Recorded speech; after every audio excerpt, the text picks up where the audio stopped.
ছোট থেকে ডান্সার হওয়ার স্বপ্ন থাকলেও মা বাবার কথা মতো রিচা এক ডাক্তার ছেলেকে বিয়ে করে নেয়। সে তো ভেবেছিল তার হাজবেন্ড তাকে তার অপূর্ণ ইচ্ছা পূরণে সহায়তা করবে, তবে তার হাজবেন্ড তো তাকে সেই সাপোর্ট দেয়ই না, বরং তার সাথে করে কাজের লোকের মতো ব্যবহার। সারাদিন রান্নাঘর আর সংসারের জাতাকলে পিষে সে তো তার স্বপ্নকেই ভুলতে বসেছিল, যেন মনে হচ্ছিল সে কোনো লুপের মধ্যেই আটকে গেছে। তবে সে কি পারবে এই সব কিছু থেকে বেরিয়ে নিজের স্বপ্ন পূরণ করতে এবং জীবনটাকে নিজের মতো করে উপভোগ করতে? সেটাই দেখব আজকের গল্প মিসেসে, যেই গল্প সব মেয়ের জীবনের কথা বলে। চলুন তাহলে আর দেরি না করে আজকের এক্সপ্লেনেশন শুরু করা যাক।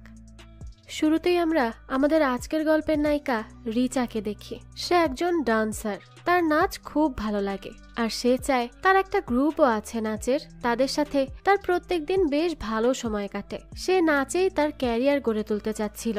তার তো বিয়ে শাদী নিয়ে কোনো চিন্তাই ছিল না, সে তার নাচ নিয়ে সব সময় পড়ে থাকতো। তবে এর মধ্যেই একদিন তাদের বাড়িতে ছেলে পক্ষ আসে। যেহেতু মেয়ে বড় হয়েছে, বাবা মা তো ছেলে দেখবেই, আর মেয়েকে বিয়ে দেওয়ার জন্য তারা উঠে পড়েও লাগে। তো দেখা যায় এই ছেলে পেশায় হচ্ছে ডাক্তার এবং তার নাম দিবাকর। তো দিবাকরের বাবা বলতে থাকে, আমাদেরও একটা মেয়ে আছে, তার নাম দিব্যা। সে তো অলরেডি বিয়ে করে নিয়েছে আর এখন প্রেগনেন্টও। এরপরই সে দিবাকরকে বলে, দিবাকর তাকে কল করো তো, ভিডিও কল করো, একটু কথা বলে দেখি। দিবাকরও বলে, হ্যাঁ হ্যাঁ বাবা করছি। কিন্তু সে সেটা করতে গিয়ে দেখে তার নেটওয়ার্কের সমস্যা হচ্ছে। তাই সে বলতে থাকে, আমার তো এখানে নেটওয়ার্কের প্রবলেম হচ্ছে, ওয়াইফাই আছে কি? রিচা তখনই তাকে ওয়াইফাই এর পাসওয়ার্ডটা বলে দেয়, আর সেই পাসওয়ার্ড নিয়েই তো সে যেন রিচার প্রেমেই পড়ে গেছে। তার তো রিচাকে খুব ভালো লাগতে থাকে। যাক, তো যেহেতু মডার্ন যুগের বিয়ে বলে কথা, তাই বাবা মাও ছেলে মেয়েদেরকে আলাদা কথা বলার জন্য একটা স্পেস দেয়। যাক, তো এরপরই দেখা যায় তারা দুজন আলাদা কথা বলতে ছাদে চলে আসে। তো সেখানে তারা কি কথা বলবে প্রথমে বুঝে পাচ্ছিল না। তারপরে রিচা বলে, আচ্ছা আপনার আমাদের বাড়ি খুঁজে আসতে সমস্যা হয়নি তো? দিবাকর বলে, না না, তেমন কোনো সমস্যা হয়নি, একটু খোঁজাখুঁজি করে ঠিকই পেয়ে গেছি। তো এরপর রিচা জিজ্ঞেস করে, আচ্ছা ঠিক আছে, তো আপনি শুনেছি ডাক্তার, তো কিসের ডাক্তার? দিবাকর জানায়, আমি ফিমেল অ্যানাটমির ডাক্তার। এই কথা শুনে রিচা বলে, আরে বাহ, আমি তো মেল গায়নাকের সাথে এই প্রথম দেখা করছি। দিবাকর তখন বলে, এটা প্রশংসাই ছিল তো, তাই না? রিচা বলে, হ্যাঁ অবশ্যই, আপনি যে একজন গাইনির ডাক্তার এটা শুনতে পেরে বেশ ভালো লাগলো। ছেলেরা তো বেশিরভাগই গাইনি ডক্টর হতেই চায় না। যাক, আপনার সাথে দেখা হয়ে বেশ ভালো লাগছে। যাক, তো বোঝাই যায় তাদের একে অপরকে পছন্দ হয়ে গেছে। রিচার প্রথমে বিয়ের প্রতি তেমন আগ্রহ না থাকলেও দিবাকরের সাথে কথা বলে তার বেশ পছন্দই হয়েছে ছেলেটাকে। যাক, তো এরপর দেখা যায় তারা একদিন বাইরে খেতে আসে। বিয়ের আগে একে অপরকে জানার জন্য তারা একটু সময় কাটাতে চায়, তাই আর কি একটু ঘুরতে বের হয়। তো রিচা বলতে থাকে, আমি তো পিৎজা খুব পছন্দ করি, আর আপনার কি ভালো লাগে? দিবাকর জানায়, আমি তো হোমমেড ফুডই পছন্দ করি, বাইরের খাবার আমার তেমন ভালো লাগে না। যেই খাবারগুলো বাড়িতে রান্না হয় তার সাথে বাইরের কিছুরই তুলনা হয় না।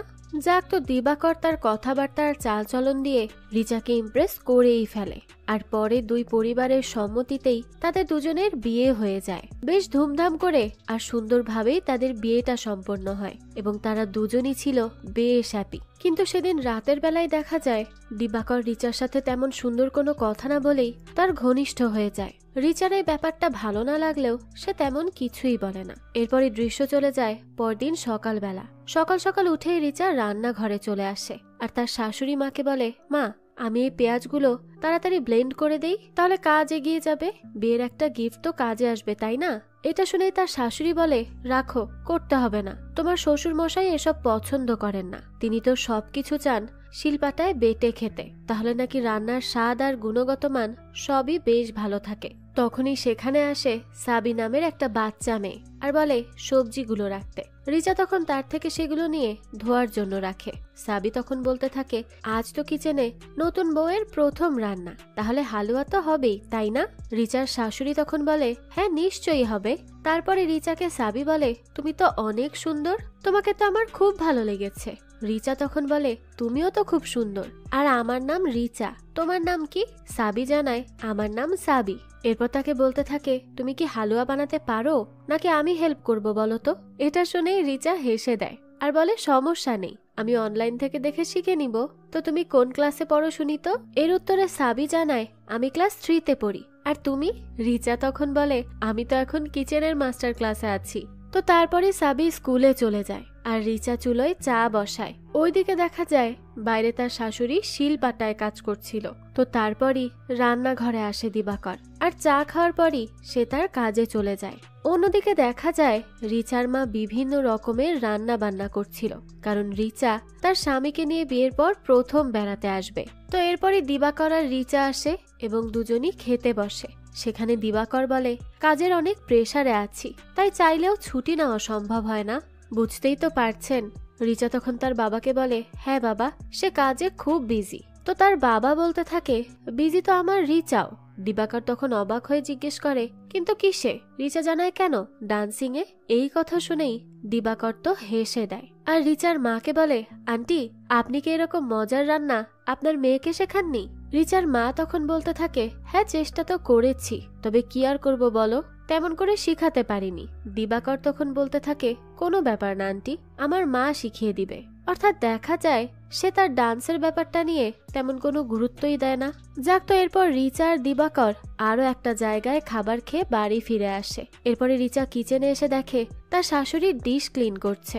এটা দেখে রিচা বলতে থাকে, মা, আপনি কেন করছেন এসব? কাল কাজের মেয়ে আসলে করে নিবে, এখন এসব করার কি দরকার? তার শাশুড়ি বলে, সব সময় তো আর কাজের মেয়ের আশায় কিচেন ময়লা রাখতে পারবো না, তাই আমিই করে নিচ্ছি, কোনো সমস্যা নেই। তো দেখা যায় সারাটা রাত কাজ করার পরই গিয়ে রিচার শাশুড়ি ঘুমায়, আর পরদিন উঠেই আবারও কাজে লেগে পড়ে। মানে সে ঘুমটাও ঠিক মতো ঘুমাতে পারে না তার সংসারের চিন্তায়। এর মধ্যে রিচারও ঘুম ভেঙে যায়। সে ঘুম থেকে উঠেই কিচেনে এসে দেখে তার শাশুড়ি তো ফ্রেশ বাটার তৈরি করছে। এটা দেখেই রিচা আঙুল দিয়ে একটু খেয়ে দেখে আর বলে, বাহ, বেশ ভালো হয়েছে তো, আমার ফ্রেশ বাটার খুব প্রিয়। তখন তার শাশুড়ি বলতে থাকে, আচ্ছা ঠিক আছে ঠিক আছে, আমাকে সবজিগুলো এখন কেটে দাও তো। তো তারপরে রিচা সবজির কাটিং সাইজ দেখায়। তার শাশুড়ি বলে, না না, আর একটু ছোট ছোট করে কাটো, মনে রাখবে সবজির সাইজের উপর রান্নার স্বাদ অনেকটাই নির্ভর করে। এটা শুনে রিচা বলে, আচ্ছা ঠিক আছে মা। তো এরপরই কাটাকাটি শেষ হলে তার শাশুড়ি সব রান্না করে। এরপর রিচা সব পাতিল প্লেটের মাঝেই নিজের হাত ধুয়ে নেয়। এটা দেখেই তার শাশুড়ি বলে, দেখি সরো তো, আমি এগুলো ধুয়ে নিচ্ছি। রিচা তখন অবাক হয়ে বলে, কেন মা, কাজের মহিলা করে দিবে, আপনি কেন করবেন? একটু রেস্ট নিয়ে নিন। তখন তার শাশুড়ি বলে, না না, সবকিছু কাজের মেয়ের উপর কিভাবে দিব বলো, কিছু কাজ নিজে করে নেওয়াও ভালো, তাই আমিই করছি, তুমি সরো তো। আসলে কিছু কিছু মহিলা থাকে যারা এই সংসারের কাজ করতে করতে নিজের যে একটা জীবন আছে সেটাই ভুলে যায়। আর এই রিচার শাশুড়িরও অবস্থা হয়েছে ঠিক তেমনটাই। সারাদিন সংসার আর রান্নাঘরের রান্না সামলানো, এই করতে করতেই তাদের জীবনটা পার হয়ে যায়, আর এটাকেই তারা তাদের জীবন ভেবে নেয়। কিন্তু এর বাইরেও যে তাদের একটা আলাদা জীবন রয়েছে সেটা তাদের মাথায় থাকে না। আর এইসব বাড়ির পুরুষরাও হয় ঠিক তেমনই। যাক, তো এবার দেখা যায় সকালের ব্রেকফাস্ট করতে বসে দিবাকর এবং তার বাবা। রিচা তখন বলে, আচ্ছা মা, তুমিও খেতে বসে পড়ো, আমি বাকিটা করে আনছি, একসাথে বসে খেয়ে নিব। তখনই তার শ্বশুর বলে, সে কেন বসে খাবে, তার কি বাইরে কোনো কাজ আছে? আগে আমাদের দাও তো, আমরা খেয়ে চলে যাব, তারপর তোমরা তোমাদেরটা খাবে। এসব শুনে রিচার কাছে এই বিষয়টা কেমন যেন লাগে এবং রিচা খেয়াল করে তার শাশুড়িও কোনো অভিযোগই করে না, সবকিছু চুপচাপ মেনে নেয়। আর দেখা যায় তার শ্বশুর এবং দিবাকর কেউই নিজে থেকে কোনো কাজ করে খায় না। মেয়েরা কাজে ব্যস্ত থাকলেও তাদেরকে এসেই সব খাবার তুলে দিতে হবে, পানি ঢেলে দিতে হবে, আর সব খাবার তাদের একদম গরম গরম আর ফ্রেশ চাই। এমনকি দিবাকর যখন গোসল করে বের হয় তখন সে তার কাপড়টাও নিজে বের করে নিতে পারে না। সেটার জন্য রিচাকে ডাকে সে। বুঝুন এই বাড়ির ছেলেদের অবস্থাটা কি। দিবাকরের মতো শিক্ষিত একটা ছেলেও যদি এমন কাজ করে তাহলে আর কি বা বলার থাকে। যাক, তো রিচার শ্বশুর আর দিবাকর খেয়ে যাওয়ার পরই রিচা আর তার শাশুড়ি একসাথে একা একা খায়। রিচার মনে অনেক প্রশ্ন থাকলেও সে তার শাশুড়িকে আর কিছু জিজ্ঞেসই করে না যে এই ফ্যামিলিতে এইভাবে কেন খাওয়া দাওয়া হয়। তার ফ্যামিলিতে তো সবাই মিলে একসাথে খাওয়া দাওয়া করে, সবার কাজ সবাই নিজে থেকেই করার চেষ্টা করে। তবে এই বাড়িতে সবার এমন অদ্ভুত বিহেভ দেখে তার মোটেও ভালো লাগে না। এবার রিচাকে তার একটা ফ্রেন্ড কল করে আর বলতে থাকে, তুই কবে আসবি ডান্স করতে? তোকে ছাড়া তো আমরা ঠিকঠাক করে প্র্যাকটিসও করতে পারছি না। রিচা বলে, আচ্ছা ঠিক আছে, আমি কথা বলে দেখছি আসতে পারি নাকি। অন্যদিকে রিচার শাশুড়িকে কল করে তার মেয়ে সেখানে তার মেয়ের স্বামী বলছিল, মা আপনি আসলেই আপনার মেয়ে রেস্ট করতে পারবে, আমি হেল্প করলেও তো তার মন ভরে না, তাই জলদি এখানে এসে পড়ুন তো, তাহলে আপনার মেয়েরও ভালো লাগবে। তখন রিচাও এসে বলে, মা আমার কিছু কথা ছিল। তো এরপরে ভিডিও কলে রিচাকে তার ননদ বলে, ভাবি তুমি ঘর সামলে নিবে তো, তাই না? আসলে মা আমার পাশে থাকলে আমার একটু ভালো লাগতো এই প্রেগনেন্সিতে, মাকে ছাড়া কেমন যেন ভরসা পাই না। রিচা তখন বলে, হ্যাঁ দিদি আমি সব সামলে নিব, তুমি চিন্তা করো না তো, আর মাও ঠিক সময় মতো চলে যাবে। তো এরপরে রিচার শাশুড়ি তাকে বিভিন্ন রকমের রান্না শিখিয়ে দেয়, আর সেই সাথে তার মেয়ের জন্য রান্না বান্না করেও নিয়ে যায়। বেশ অনেক ধরনের পদ সে তার মেয়ের জন্য গুছিয়ে নেয়। আসলে মারা না এমনই হয়, নিজের হাজার কষ্ট হলেও সেটাকে কষ্টই মনে করে না। ছেলে মেয়েদের একটু ভালো লাগার জন্য কত চেষ্টা তাদের। যাক, তো তার শাশুড়ি চলে যাওয়ার পরই দেখা যায় রিচার এবার একা ঘর সামলানোর দিন শুরু হয়। সকালে উঠেই তো সে আগে চা তৈরি করে আর তার শ্বশুরকে দেয়, কিন্তু তার শ্বশুর বলে, আমি তো সকালে আগে আজওয়াইনের পানি খাই, তারপর চা খাই। তো রিচার পর সেটার পানি বানিয়ে তার শ্বশুরকে দেয়, আর এবার রান্না শুরু করে। যেহেতু এই বাড়িতে সব মশলা শিলপাটায় বেটে করা হয়, তাই রিচাও সেই চেষ্টাই করতে থাকে। তবে এর আগে কখনো সে এসব না করাতে আর ব্লেন্ডারের উপর ডিপেন্ডেন্ট হওয়াতে সে এসব করতেই পারছিল না। তার এটা করতে খুব কষ্ট হয়ে যাচ্ছিল আর অনেকটা সময়ও চলে যাচ্ছিল। সেজন্য সে সময় বাঁচাতে শিলপাটায় চাটনি না করে ব্লেন্ডারে দ্রুত ব্লেন্ড করে ফেলে। এবার দিবাকর আর তার বাবা বসে ব্রেকফাস্ট করতে। দিবাকর তখন রুটি দেখে বলে, এগুলো তো ফুলকো হয়নি, ফুলকো রুটি নেই? রিচা বলে, ও আচ্ছা 1 মিনিট আমি দিচ্ছি এনে। আর দিবাকরের বাবা বলে, দই হবে, একটু আনো তো। এবার রিচা দই আর রুটি দুটোই আবারও নিয়ে আসে। তখন তার শ্বশুর বলে, আচ্ছা এই চাটনি শিলপাটায় তৈরি করা হয়নি তাই না? রিচা বলে, না বাবা, এটা মিক্সিতে ব্লেন্ড করে তৈরি করেছি। তখন তার শ্বশুর বলতে থাকে, ও হ্যাঁ, শিলপাটায় বাটলে তো আবার হাত জ্বলে তাই না? আমি জানি, ঠিক আছে সমস্যা নেই, আমি বুঝতে পেরেছি তুমি একা একা আর কত কিছু সামলাবে, কিন্তু তোমার শাশুড়ি মায়ের এইসব অভ্যাস আছে। এইসব বলে সে আর চাটনিটা খেয়েই দেখে না। আচ্ছা মেয়েটা কষ্ট করে করেছে তো, যেমন করে করেছে তেমন একটু খেয়ে নিলে এমন কি এসে যেত, কিন্তু সে খেলোই না। তাই রিচায়ের পর মন খারাপ করে চাটনিটা ফেলেই দেয়। যাক, তো এরপরই সে একটা ভিডিও দেখতে বসে, যেই ভিডিওতে সে ডান্স করছিল। যেই ভিডিও দেখে তার বেশ ভালো লাগতে থাকে। তখনই তাদের বাড়ির কাজের লোক মাটন দিয়ে যায় রান্না করার জন্য। তো এবার রিচা কানে হেডফোন লাগিয়ে গান শুনতে শুনতে নাচ করছিল এবং রান্না করারও কাজ করছিল। আর তখনই তার শ্বশুর বাড়ি ফিরে তাকে ডাকতে থাকে, কিন্তু রিচা তো কিছুই শুনতে পায় না। পরে তার শ্বশুর এসে রিচাকে দেখে যে সে কিচেনে কিভাবে ডান্স করছে। এটা দেখেই তো সে খুবই বিরক্ত হয়ে যায় আর নিজের রুমে চলে যায়। রিচাও তখন বুঝতে পারে সে হয়তোবা একটু বেশি বেশিই করে ফেলেছে। অন্যদিকে হসপিটালে দিবাকর তার লাঞ্চ আসলো কিনা সেটা জিজ্ঞেস করে, কিন্তু তাদের বাড়ির হেল্পিং হ্যান্ড বলে, স্যার ম্যাডাম তো এখনো রান্না শেষ করেননি, তাই বাইরে থেকে কিছু অর্ডার করব? দিবাকর বলে, না থাক, লাগবে না। অন্যদিকে রিচা তার শ্বশুর আশ্বিনকে বিরিয়ানি রান্না করে দেয়। সে বলে, সরি বাবা, আসলে কুকারে 4টা সিটি দেওয়ার পরই গিয়ে রান্নাটা হয়েছে, সিদ্ধই হচ্ছিল না। আশ্বিন তখন বলে, তুমি এটা কুকারে রান্না করেছো? রিচা বলে, জি বাবা। এই কথা শুনে আশ্বিন বলতে থাকে, ও তাহলে তো এটা পোলাও হয়েছে, বিরিয়ানি না। দম বিরিয়ানির মানেই হচ্ছে এটা লো হিটে রান্না হবে, একেবারে ধীরে ধীরে ধৈর্য সহকারে এটা রান্না করতে হয়, বুঝলে? আসলে উনি যেভাবে চাচ্ছেন সেভাবে যদি রান্না বাড়া খাওয়া দাওয়া সব করতে যায়, তাহলে তো মানুষকে দিনের বেশিরভাগ সময় রান্নাঘরেই কাটিয়ে দিতে হবে, আর কোনো কাজই কেউ করতে পারবে না। যাক, তো রিচা শুধু তার শ্বশুরকে বলে, ঠিক আছে বাবা, আপনি যেমন করে চাচ্ছেন তেমনই হবে, পরের বার থেকে খেয়াল রাখবো। তো এরপরে দিবাকর বাড়ি ফিরে আসে আর রিচাকে বলে, আমি দিনে 12 ঘন্টা করে কাজ করি, তো কমপক্ষে একটা লাঞ্চ তো আমি ডিজার্ভ করি তাই না? টাইম হলে আমি সেই ফাঁকে খেয়ে নেই। আজ 6 কাপ কফি খেয়েই দিন গেল আমার। এখন কি আমি ডিনার পাবো নাকি সেটাও পাবো না? বুঝুন, একটা দিন যদি লাঞ্চ না যায় তো সে বাইরে থেকে খেলে কি এমন সমস্যা? যাক, এতেও রিচা তাকে কিচ্ছু বলে না। তখন দিবাকর বলতে থাকে, শোনো, আমাকে যদি দিতেই হয় তাহলে গরম ফুলকো রুটি করে দিও। রিচা তখন আর কি বলবে, বলে, ঠিক আছে দিচ্ছি।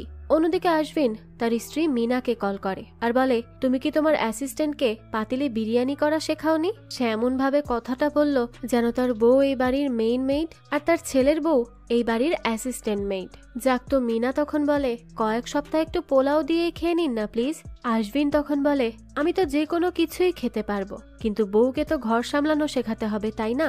অন্তত সে ঠিকঠাক মতো ধুলোবালি তো ক্লিন করতে পারতো, সে তো এটাও করতে পারছে না। এখন দেখো, আমার যদি অ্যালার্জি বাড়ে তাহলে আমাকে আমারই হসপিটালে ভর্তি হতে হবে। এদিকে পরদিন দেখা যায় রিচা ধুলো ক্লিন করছিল। তারপরে সে ইউটিউব দেখে দেখে আশ্বিনের জন্য রান্নাও করে, সেই দম বিরিয়ানি। অনেক কষ্ট করে সে চুলায় পাতিল দিয়েই রান্না করে, কিন্তু আশ্বিন খাওয়ার পর বলে লবণ কম। মানে সে কোনোভাবেই বলছিল না যে তার হাতের রান্না ভালো হচ্ছে। মেয়েটা তো এসব আগে করেনি, এখন তো সে চেষ্টা করছে, তাই একটু অ্যাপ্রিসিয়েট তো সে করতেই পারত, কিন্তু সেটাও সে করে না। যাক, তো এরপরে রিচা টিফিন করে হসপিটালে পাঠায় দিবাকরের জন্য। রাতে দিবাকরকে রিচা বলে, দিনের অনেকটা বিরিয়ানি রয়ে গেছে, সেটা খেয়ে নিলে হয় না? এটা শুনে দিবাকর বলে, না, আজ অনেক ভারী খাওয়া হয়েছে, তাই একটু লাইট খাবার খাবো এখন প্লিজ। অর্থাৎ তাকে আবারও রান্নাঘরে পাঠাতে হবে আর কি। যাক, তারপর আর রিচা কি করবে, সে আবারও আসে রান্না করতে। এই লোকের কথা, সে 12 ঘন্টা কাজ করে, কিন্তু তার বাড়ির মেয়েরা যে 24 ঘন্টাই কাজ করে তার মাথায় থাকে না। যাক, তো এরপরই দেখা যায় রিচার মা তাকে কল করে। তখন রিচা বলে, মা, এখানে আমার জন্য হেল্প করার মতো কেউ নেই। দিবাকরও সারাদিন কাজ থেকে ক্লান্ত হয়ে ফেরে, আর আমার সারাদিনের রান্না বান্না কাজ শেষই হয় না। তার মা তখন বলে, কিন্তু রিচা, এইসব তো শিখতে হবে, তাই না? রিচা বলে, হ্যাঁ, সেটাই তো চেষ্টা করছি, কিন্তু বাবা তো আমার হাতের রান্না একদমই পছন্দ করেন না। আমি কি বলবো কোনো রাঁধুনি রাখতে? তখন তার মা বলে, না, একদম এরকম কিছু করবে না, সবে মাত্র বিয়ে হয়েছে, তাই কিছুদিন অ্যাডজাস্ট করে তারপর ধীরে ধীরে বলিস। তখন রিচা বলে, এই অ্যাডজাস্ট করার চক্করে তো থেকে যাওয়া খাবার হয় আমাকে খেতে হয়, আর না হয় ফেলে দিতে হয়। এটা শুনে তার মা বলে, তাহলে খাবার পরিমাণ অনুযায়ী বানাতে শিখে নে। এটা শুনে রিচা বলতে থাকে, আমি এরকমই করছি মা, কিন্তু তুমি বুঝবে না, তোমার সাথে তো কথা বলাটাই বেকার। এরপরই রিচা রান্না করে তার শ্বশুর এবং হাজবেন্ডকে টেবিলে দেয়। তারা খাওয়া দাওয়া করে উঠে যাওয়ার পর রিচা ডিশ ধুতে শুরু করে, কিন্তু সিঙ্কের পানিই যাচ্ছিল না, সেটা বারবার আটকে যাচ্ছিল। এবার অনেক ঘেন্না করলেও রিচা সেটা নিজের হাত দিয়েই ক্লিন করে, আর তারপর সাবান দিয়ে বেশ কিছুক্ষণ হাত ধুয়ে নেয়। পরদিনই সাবি আসে রিচার কিচেনে, আর সে রিচার কপালের টিপটা তখন ঠিক করে দেয়। সাবি বলে, আমার মা টিপ পরেন না। তিনি বলেন, টিপ তো সবসময় সেই সব মেয়েরা পরে যেই মেয়েদের গুড লাক আছে। রিচা এটা শুনে বলে, এরকম কেন বলেন? সে গুড লাক তো সবার কাছেই থাকে, তাই না? সাবি বলে, না, তুমি হয়তো জানো না, যার কাছে হাজবেন্ড থাকে না তার কাছে গুড লাকও থাকে না। রিচা এটা শুনে বলে, ক্লাস 3তে পড়ো তুমি, তাই না? সাবি বলে, রিচা তখন বলে, প্রাইম নাম্বার জানো কি? সাবি উত্তর দেয়, হ্যাঁ জানি তো। রিচা তখন বলে, এটা এমন নাম্বার যাকে সে ছাড়া অন্য কোনো নাম্বারই ভাঙতে পারে না, যেমন 5, 7, 11, 13 এই রকম। আর তোমার মাও সলিড প্রাইম নাম্বার, বুঝলে? সাবি তখন এসব শুনে বলে, তার মানে আমার মায়ের কাছেও গুড লাক আছে? রিচা বলে, না, কারণ সে নিজেই একটা গুড লাক। সাবি তো এই কথা শুনে খুব খুশি হয়ে যায়। তারপরে রিচা দেখে তার বান্ধবী বাবেল কল করেছে। বাবেল বলে, তুই কল রিসিভ করবি আমি তো ভাবতেই পারিনি, কতদিন ধরে কল করছি, কিন্তু তোর তো খবরই নেই। রিচা বলে, হ্যাঁ বল, কি বলবি? বাবেল তখন বলে, আমার পারফরমেন্স তো কামানিতে সিলেক্ট হয়েছে, আমার প্রথম কোরিওগ্রাফি ক্রেডিট এটা। রিচা এটা শুনে বলে, বাহ, এটা তো খুব ভালো নিউজ, তো এটা রিহার্সেল কবে? বাবেল জানায়, রিহার্সেল তো আমরা কবেই শুরু করে দিয়েছি, তুই তো কলই রিসিভ করছিলি না, তাই ভাবলাম যে অন্তত আমাদের শুরু করা উচিত, তাই তোকে কল দিয়েছি। রিচা তখন বলে, ও না রে, আমার আসলে আসাটা খুবই কঠিন, জানি না আসতে পারবো কিনা, পুরো সংসারের দায়িত্ব এখন আমার উপর। বাবেল এটা শুনে বলে, হ্যাঁ হ্যাঁ, আমি জানতাম তুই এটাই বলবি, তো অন্তত পারফরমেন্সটা তো দেখতে আসবি, নাকি সেটাও আসতে পারবি না? তো তারপরে বাবেলের হাজবেন্ড বলতে থাকে, রিচা, তুমি তোমার হাজবেন্ডকে নিয়ে এসো দরকার হলে। এটা শুনে রিচা তাদের বলে, আসলে দিবাকর তো হসপিটালে ছুটি পায় না, দেখি চেষ্টা করব। তো এরপরে রিচা দেখে তার ফ্রেন্ডের হাজবেন্ড কতটা কেয়ারিং ভাবে তার ওয়াইফকে ট্রিট করছিল, যা দিবাকর করে না বললেই চলে। তাই রিচা তো বেশ রেগে কল রেখে দেয় আর তাদেরকে ব্লকই করে ফেলে। যাক এরপর কাজ করে রিচা তার বাবাকে কল করে আর বলে, বাবা আমার রিহার্সেলের ভিডিও আছে তোমার কাছে? ঠিক তখনই সেখানে আশ্বিন চলে আসে আর বলে, রিচা আমার এই কুর্তাটা ওয়াশিং মেশিনে ধোয়া হয়নি ঠিকঠাক মতো, তাই এটা যদি হাতে ধুয়ে দিতে ভালো হতো। রিচা তখন ভেতরে রাগ চেপে বলে, হ্যাঁ নিশ্চয়ই আমি দিচ্ছি। আশ্বিন তখন বলতে থাকে, একবারে ধীরে ধীরে কাজ করো, কারণ এই কুর্তাটা আমার পছন্দের, বুঝলে তো? রিচা বলে, হ্যাঁ হ্যাঁ খুব ভালোবেসে ধুয়ে দিব, কোনো চিন্তা করবেন না। এরপরে রিচা এই কুর্তা ঘষে ঘষে সারাদিন লাগিয়ে ধুয়ে দেয়। রাতে দিবাকর আসার পর রিচা তাকে বলতে থাকে, আচ্ছা আমাদের ঘরে যদি কাজে হেল্প করার জন্য কাউকে রাখতে খুব ভালো হতো। দিবাকর এটা শুনে বলে, কেন, কি দরকার? মাঝে মধ্যে বেদ প্রকাশ তো আসেই ঘর ক্লিন করতে। তাহলে? রিচা বলে, হ্যাঁ আসে, কিন্তু আমি নিজের কাজ শুরু করতে চাইছিলাম, যার জন্য তো আমি একদমই সময় পাচ্ছি না।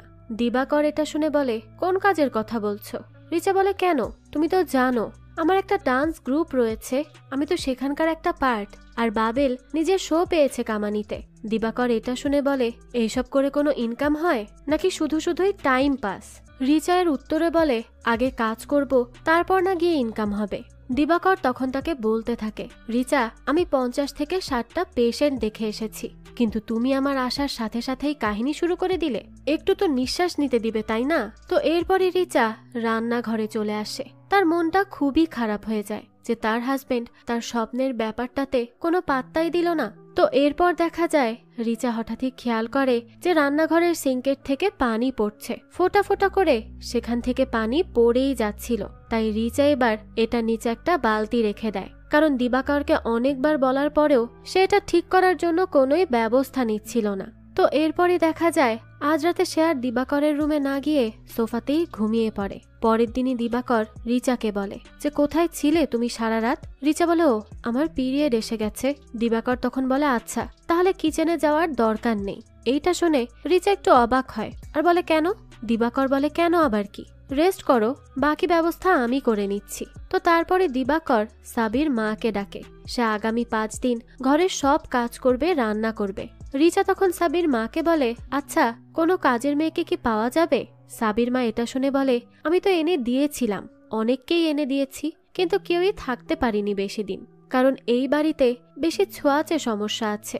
এটা ছুলে এই সমস্যা হবে, তো ওটা ছুলে ওই সমস্যা, মানে সবকিছুতেই খুঁতখুঁতে স্বভাবের এরা, তাই কেউই থাকতে চায় না। রিচা তখন বলে, আচ্ছা তো আমি হেল্প করব কিছু কাজে? সাবির মা বলে, না না কোনো দরকার নেই, আপনি রেস্ট করুন, এমনিতেও এই বাড়ির বউরা তো রেস্ট খুব ভাগ্য করে পায়। রিচা তখন বলে, আপনি সত্যিই প্রাইম নাম্বার, আপনার ব্যাপারে সাবি অনেক বলে। সাবির মা বলে, হ্যাঁ আমার মেয়ে তো আপনার জন্য পাগল, সব সময় বলবে আমি বড় হয়ে রিচা দিদির মতোই হব। তো এরপরই শুরু হয় আগামী 5 দিনের কাহিনী। সাবির মায়ের রান্না থেকে শুরু করে কাপড় ধোয়া কোনো কিছুই পছন্দ হচ্ছিল না আশ্বিনের, কিন্তু বাধ্য হয়ে সব হজম করে যাচ্ছিল সে, আর দিন গুনছিল। আসলে বুঝতে পারছেন তো, মেয়েরা এইসব দিনে অসুস্থ থাকলে তারা কোনো কিছু ছুঁতে পারবে না। এই ব্যাপারটা তারা সরাসরি রিচাকে না বললেও তাদের ব্যবহারে সবই বোঝা যাচ্ছিল, তারা এতটাই ছুতছুতে। যাই হোক, এদিকে রিচাও তো তার ডান্স ভিডিও দেখছিল আর ভাবছিল যে তার পরবর্তী পদক্ষেপ কি নেওয়া উচিত।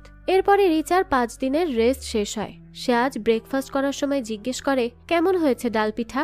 দিবাকর বলে, মায়ের স্পেশাল রেসিপি বিগড়ে দেওয়ার জন্য ট্যালেন্ট লাগে বুঝলে, যেটা তো তোমার খুব ভালো মতোই আছে। রিচার তো এই কথা শুনেই মনটা খারাপ হয়ে যায়। তখনই আবার দিবাকর বলে, আর আমি মজা করেছি, ভালোই হয়েছে, খারাপ না।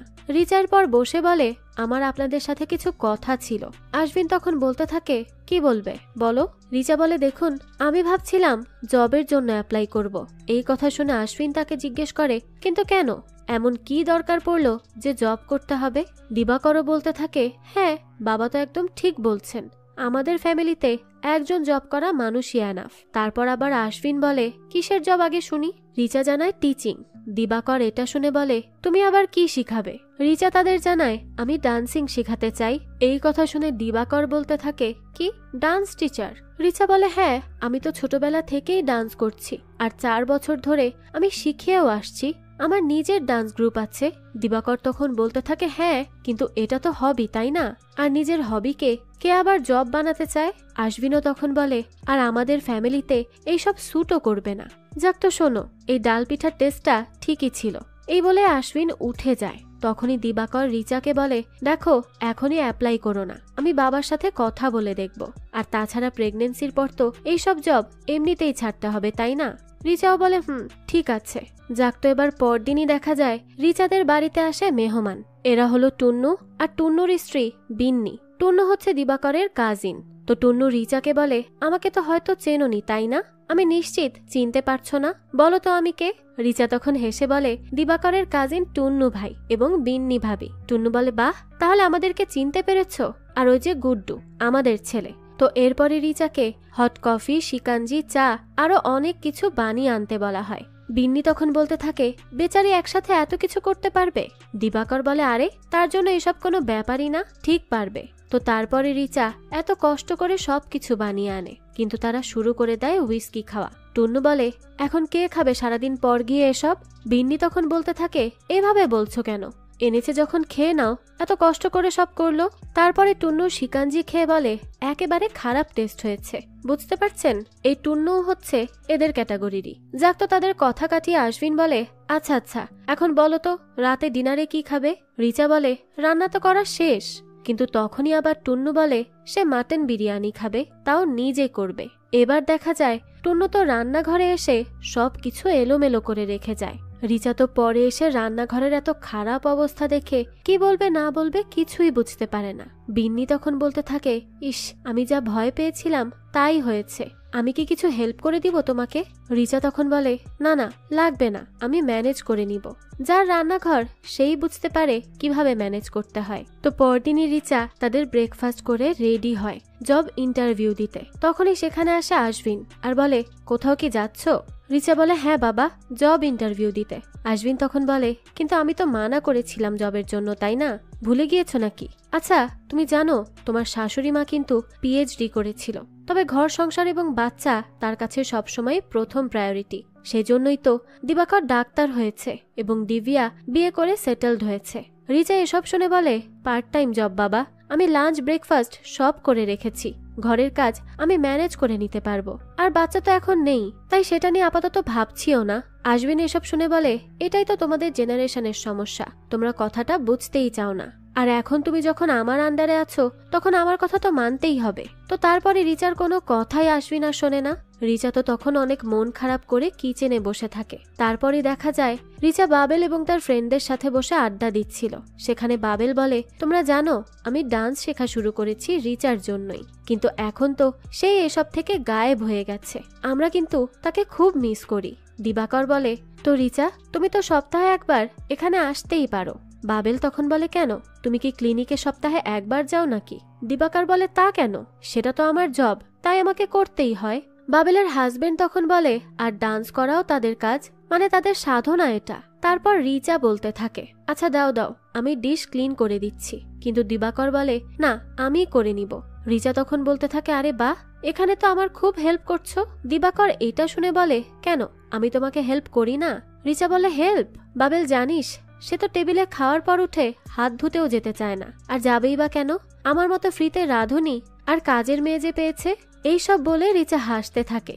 রিচার এই কথায় তো দিবাকর বেশ অপমানিত ফিল করে।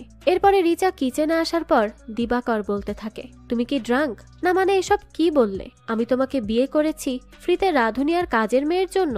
রিচা বলে, দেখো দিবাকর, আমি মজা করেছি। দিবাকর তখন বলতে থাকে, এটা কেমন মজা? তুমি কি এই জন্য আমাকে এখানে এনেছো যাতে করে নিজের ফ্রেন্ডদের সামনে আমাকে অপমানিত করতে পারো? রিচা, দেখো আমি একজন রেসপেক্টেবল ডাক্তার, তাই তুমি আমার সাথে এইভাবে কথা বলতে পারো না। রিচা তখন বলে, দিবাকর, আমরা এটা নিয়ে পরেও কথা বলতে পারি, এখানে না। তারপরে দিবাকর আর রিচা বাড়ি ফিরে আসে। রিচা ঘুমানোর আগে দিবাকরকে সরিও বলে এই সব কিছুর জন্য। পরদিনই সকালে রিচা দিবাকরকে বলে, দিবাকর, বেদপ্রকাশ বলেছিল এই লিকেজ পুরাতন, তাই পুরো পাইপলাইনটাই নতুন করে লাগাতে হবে, প্লিজ কাউকে দিয়ে এটা ঠিক করে দাও। দিবাকর বলে, আচ্ছা ঠিক আছে, আমি এটার ব্যবস্থা করছি। আর তুমি আমার ব্যাগটা গুছিয়ে দাও না প্লিজ, কনফারেন্স আছে আমার। তো এবার রিচা ব্যাগ গুছিয়ে দেওয়ার পর বলে, আর কিছু লাগবে? দিবাকর তখন বলতে থাকে, হ্যাঁ, তোমার থেকে লাগবে। তখনই সে চেষ্টা করছিল রিচার কাছাকাছি যেতে। এটা দেখেই রিচা বলে, প্লিজ দূরে থাকো। দিবাকর বলে, কেন? রিচা বলতে থাকে, আচ্ছা সব সময় কি এসব ছাড়া কিছুই ভাবতে পারো না? এর উত্তরে দিবাকর বলে, বিয়ে করেছি যখন বাচ্চা তো চাইবই, তাই না? রিচা তখন তাকে বলতে থাকে, কেন আমাকে মানুষ বলে মনে হয় না? বাচ্চার কথা ভাবার আগে আমাকে একটু ভালোবাসতে তো পারো, কিন্তু না, তুমি তো আমাকে একটা মেশিন ভেবে নিয়েছ। দিবাকর দেখো, আমারও কিছু ইচ্ছা অনিচ্ছা আছে। এই কথা শুনে দিবাকর বলে, তুমি নিজেকে আয়নায় দেখেছো? আমাকে শিখাতে আসবে যে কি করতে হবে আর না হবে? তোমার বডি থেকে তো কিচেনের গন্ধ আসে, তাহলে তুমি আমার যোগ্য কিনা আগে সেটা ভাবো। এরকমই আরো অনেক অনেক বাজে বাজে কথা বলে সে অপমানিত করে রিচাকে, আর সেখান থেকে চলে যায়। বুঝে নেই বেটার অবস্থা, নিজেই সারাক্ষণ বউকে রান্নাঘরে কাজ করতে ব্যস্ত রাখবে, আবার বলবে তার গা থেকে রান্নার গন্ধ বের হয়। ফাজিল একটা। তো দিবাকরের এই ধরনের কথাবার্তায় তো রিচা অনেক বেশি কষ্ট পায়, তাই সে দিবাকরকে আর কিছুই বলতে পারে না। এরপরই দেখা যায় রিচার সাথে দেখা করতে আসে গীতা নামের একজন, আর ইনি হলো দিবাকরের ফুপু। তো সে এসেছে রিচার শাশুড়ি মায়ের হয়ে কারবাচতের নিয়ম কানুন পালন করতে। রিচা তখন তাদের ফুপুকে প্রণাম করে। তখন গীতা বলে, আজ রাতে না বেশি বেশি খেয়ে নিও, কারণ কাল তো নির্জলা উপোস করতে হবে। তখনই আশ্বিন এসে বলে, গীতা তুই সাবুদানার খিচুড়ি করিস না তো, ওইটা আমার জন্য রান্না করিস। গীতা তখন বলে, হ্যাঁ ঠিক আছে, আর আমি তোমার জন্য একটা ভালো সবজিও করে দিব। আশ্বিন বলে, আরে তাহলে তো হয়েই গেল আমার। তারপরে গীতা কিচেন দেখে আর বলে, রিচা কিচেন যত ক্লিন থাকবে ঘরে ততই শান্তি থাকবে, বুঝলে? রিচা তখন বলে, হ্যাঁ আসলে পাইপলাইনটা বদলাতে হবে, এজন্য তো এত নোংরা হচ্ছে। তো এরপর গীতা আবার বলতে থাকে, ইস এই তেলের বোতলটাও কেমন চিপচিপে হয়ে আছে। রিচা তো এইসব শুনে আর কিছুই বলে না। তারপরে রান্না করা শুরু হয় আর গীতা বলতে থাকে, রিচা জানো তো এই চিকেনের রেসিপিটা আমার নিজের, আমি রান্না করতে খুব পছন্দ করতাম, আর আমি তো তোমার শাশুড়িকে খাবার রান্না করা শিখিয়েছিলাম। রিচা তখন বলতে থাকে, আমিও না ডান্স করতে খুব ভালোবাসি। গীতা এটা শুনে বলে, কিসের ডান্স? রিচা তখন তার ডান্সের ভিডিও দেখায় আর বলে, এই যে আমি একজন ডান্সার, আর আমার নিজের একটা ডান্স গ্রুপও আছে। তো এটা দেখার পরই গীতা চলে যায় দিবাকরের কাছে, অর্থাৎ সে রিচার কথায় তেমন পাত্তাই দেয় না। যাক, এরপর গীতা দিবাকরকে বলে, দিবাকর মানুষ বিয়ের পর মোটা হয়, আর তুই তো চিকন হচ্ছিস।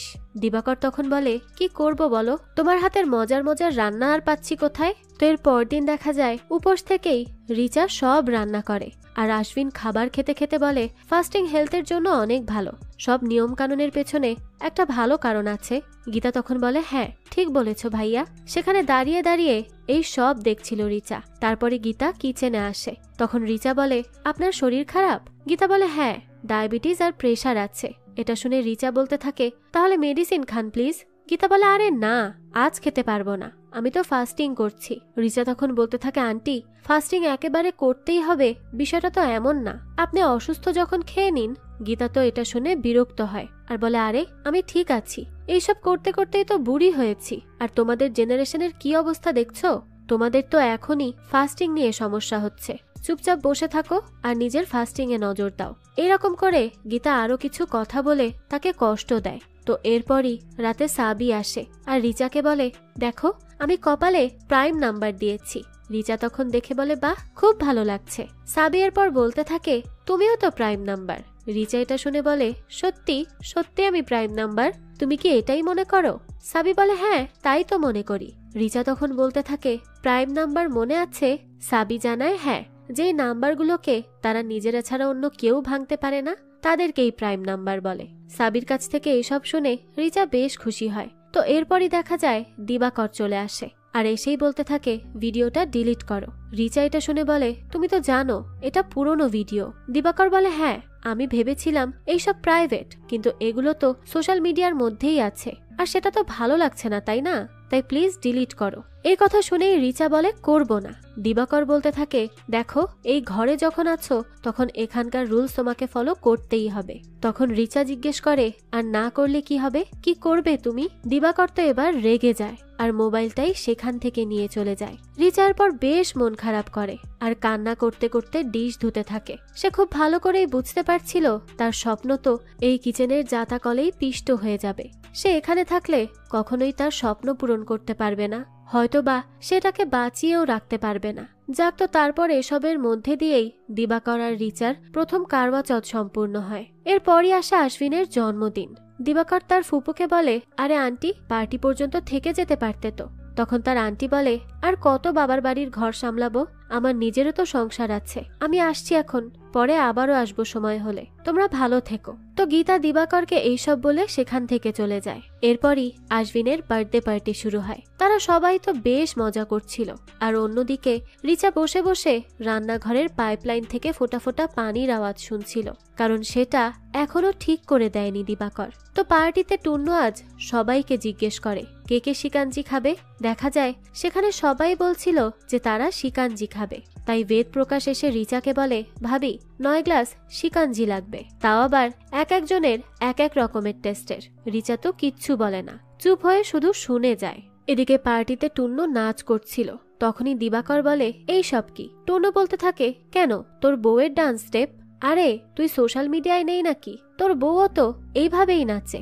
এবার তো বেশ রেগে মেগে কিচেনে আসে দিবাকর, আর সে রিচাকে বলে, আমি তোমাকে বলেছিলাম না ভিডিও ডিলিট করতে, কেন করলে না? তোমার জন্য আজ সবার সামনে আমার মজা হয়ে গেল।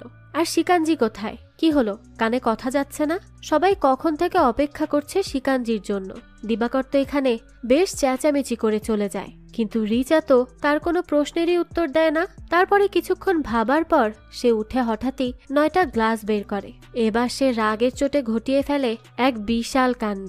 ওই যে পাইপলাইন বেয়ে বেয়ে বালতিতে পানি পড়ছিল, এবার সে ওই বালতিটা আনে, পরে 9টা গ্লাসে এই ময়লা পানি ভরে, এরপরই সেটা পার্টিতে দিয়ে দেয়। এরপরে কিচেনে এসে আরো কিছুক্ষণ বেশ কিছু জিনিস নিয়ে ভাবতে থাকে রিচা। তারপরে সেখানে দিবাকর রেগে মেগে আসে আর বলতে থাকে, রিচা এক থাপ্পড় দিব তোমাকে। কি করেছ হ্যাঁ? এই কথা বলে শেষ করার আগেই আজ রিচা তার জমিয়ে রাখা সব রাগ মিটিয়ে ফেলে। সে ওই ময়লার বালতির পানি ছুঁড়ে মারে দিবাকরের মুখে, আর সেখান থেকে খালি পায়ে বেরিয়ে যায় গাড়ি নিয়ে। সে সারা রাস্তা কান্না করতে করতে আসে। তার বাবা মার বাড়ি আসার পরই শুরু হয় আর এক কষ্ট।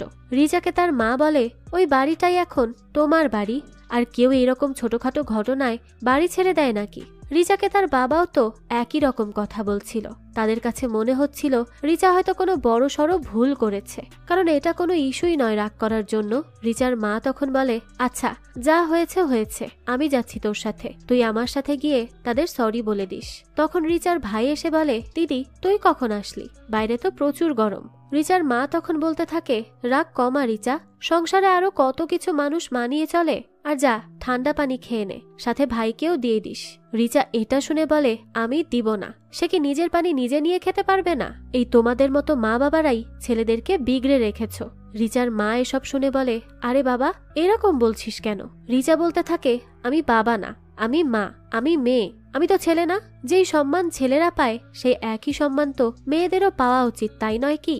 এই কথা বলেই রিচা তার রুমে চলে যায়। এরপরে দৃশ্য পরিবর্তন হয়, আর দেখা যায় দিবাকরের ঘরে নতুন স্ত্রী এসেছে, যে সুন্দর করে রুটি করছে। তখন সে দিবাকরকে বলে, আসলে প্রথম রুটিটা ফোলেনি। দিবাকর তখন বলে, কোনো ব্যাপার না, প্রথমটা পারফেক্ট না হলেও দ্বিতীয়টা হয়। তো দিবাকর আর তার ফ্যামিলি আর একজনকে খুব ইজিলি পেয়ে গেছে, আর তাদের দিন আগে যেমন যেত এখনো তেমনই যাচ্ছে। তো বোঝাই যায় এই ধরনের মানুষের মন মানসিকতা আসলে কখনোই পরিবর্তন হওয়ার নয়। অন্যদিকে আমরা রিচাকে দেখতে পাই, সে তার অনেকগুলো স্টুডেন্টদেরকে তৈরি করছিল। আজ তার লাইভ পারফরমেন্স। তো রিচাকে একজন বলে, আরে এই ফুলের বুকে কে দিয়েছে? রিচা বলে, আমি দিয়েছি, আমি আমার নিজেকে দিয়েছি। তো রিচাকে দেখেই বোঝা যাচ্ছিল সে এখন খুবই ভালো আছে নিজের এই জীবনে। তো পরে রিচা খুব কনফিডেন্সের সাথে তার স্টেজ পারফরমেন্স করে। এরপরই তো দেখা যায় চারিদিকে সবাই তার নাচের প্রশংসায় পঞ্চমুখ হয়ে ওঠে, এবং এই সুন্দর দৃশ্যের সাথেই এই গল্পটাও এখানেই শেষ হয়ে যায়। আসলে বিয়েটা কিন্তু শুধু একজনের দায়িত্ব নয়। মেয়েরা সারাদিন খাটাখাটনি করবে আর ছেলেরা শুধুই টাকা উপার্জন করবে, ব্যাপারটা এমন নয়।